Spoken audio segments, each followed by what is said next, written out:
Hello दोस्तों, आज हम बात करेंगे गाउट यानी गठिया की बीमारी के लक्षणों के बारे में। तीन तरह के गाउट के पैटर्न्स होते हैं। एक अक्यूट गाउट होता है, एक इंटर क्रिटिकल पीरियड होता है और एक क्रॉनिक गाउट होता है।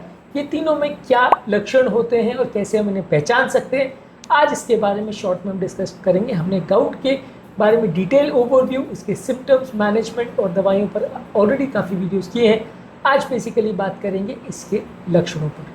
टॉपिक पर जाने से पहले जो लोग हमारे चैनल पर नए हैं उन्हें रिक्वेस्ट करूँगा कि चैनल को सब्सक्राइब करें, वीडियोस को लाइक करें, शेयर करें, फॉलो करें, कमेंट करें, पूरा देखें। टॉपिक शॉर्ट है, इंपॉर्टेंट है, इसलिए इसे अंत तक देखिएगा। चलिए शुरू करते हैं इंपॉर्टेंट वीडियो।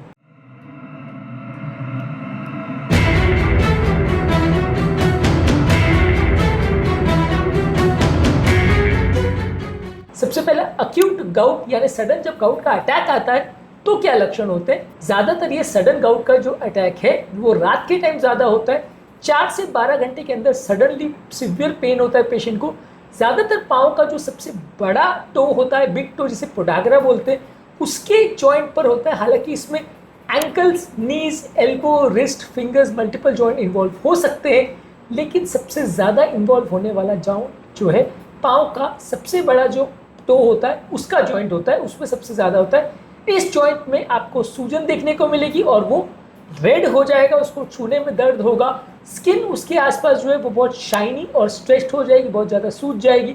छूने में या जब भी आप उसको टच करोगे बहुत सीवियर टेंडरनेस होगा, जिसकी वजह से आपको चलना फिरना और उस अफेक्टेड लिम्ब को हिलाना, मूव करना मुश्किल हो जाएगा।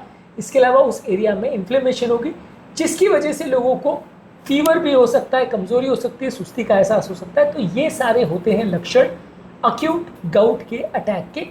इसके अलावा एक होता है इंटर क्रिटिकल पीरियड, यानी कि गाउट के अटैक्स के बीच का जो पीरियड होता है।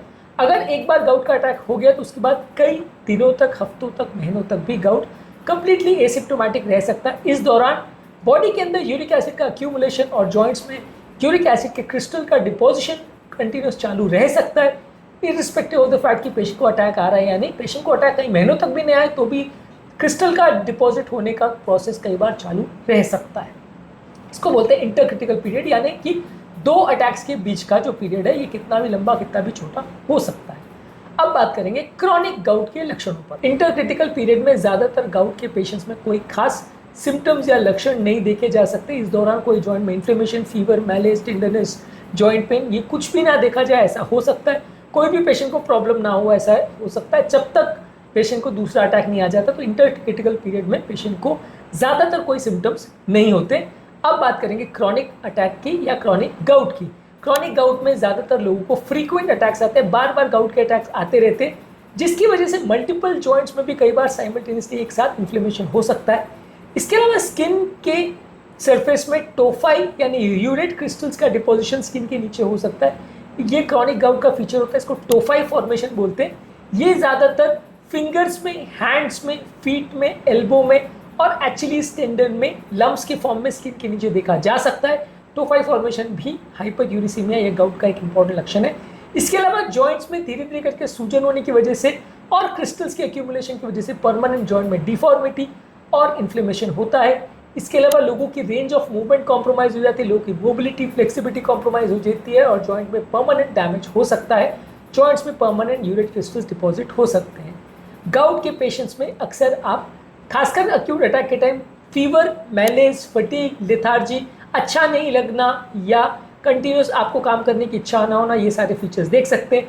इसके अलावा क्रॉनिक गाउट वाले पेशेंट्स में कई बार आप पेशेंट को यूरिक एसिड क्रिस्टल जमा होने की वजह से, किडनी डिजीज़ होने की वजह से किडनी फेलियर के साइन और सिम्टम्स जैसे कमज़ोरी होना, सुस्ती होना, किडनी में पथरी हो जाना, यूरिन का कलर चेंज हो जाना, यूरिन कम हो जाना, इस तरह के जो साइन और सिम्टम्स किडनी फेलियर के होते हैं वो सारी चीज़ें आपको देखने को मिल सकती है। किडनी फेलियर क्या साइन सिम्टम्स होते हैं इस पर ऑलरेडी हमने काफ़ी सारे वीडियोस किए, तो ये आप हमारे चैनल पर देख सकते हैं। गाउट के पेशेंट में कब पेशेंट को डॉक्टर को दिखाना चाहिए या कब मेडिकल अटेंशन सीख करना चाहिए?